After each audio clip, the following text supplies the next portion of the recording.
বন্ধুরা আমার কাছে কি আছে জানো, আমার কাছে আছে এই যে চিকেন, আর এগুলো দিয়ে আজকে আমরা রেসিপি বানাবো। তো প্রথমে আমি মশলাগুলো নিয়ে নিলাম, এরপর এই যে লেবু কেটে এখানে দিয়ে দিলাম, এরপর মশলাটা ভালো করে মিক্স করে নিলাম। এরপর এই চিকেনটা এখানে রেখে দিয়ে সেই চিকেনটার উপরে মশলাগুলো দিয়ে দিব।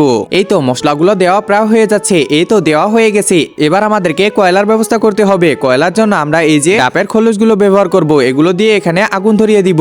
এই তো আগুন ধরে গেছে আর রিমি রেডি হয়ে গেছে। এখন তাড়াতাড়ি করে ওই যে চিকেনগুলো দিয়ে দে। হ্যাঁ মা, এখনই দিচ্ছি। প্রথমে চিকেনগুলো ভালো করে প্যাক করে নিতে লাগবে। এই তো চিকেনগুলো প্যাক করা হয়ে গেছে, এবার চুলার মধ্যে এখানে দিয়ে দিব।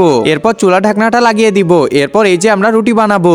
একজন মা কতটা আপন হয়ে থাকে, যার মানেই তাকে জিজ্ঞাসা করে দেখো। তো দেখা যাক বন্ধুরা, এই মায়ের জন্য কে ভিডিওটিতে লাইক এন্ড সাবস্ক্রাইব করে, আর যারা মাকে ভালোবাসো না তারা ভিডিওটি থেকে দূরে থাকো। রুটিটা তো বানানো প্রায় হয়ে যাচ্ছে। এরপর এই যে পনিরটা বানাবো। আমাদের চিকেন মনে হয় রেডি হয়ে গেছে। আরে হ্যাঁ, রেডি হয়ে গেছে। মা তাড়াতাড়ি আনো, আমার অনেক খিদা লাগাইছে।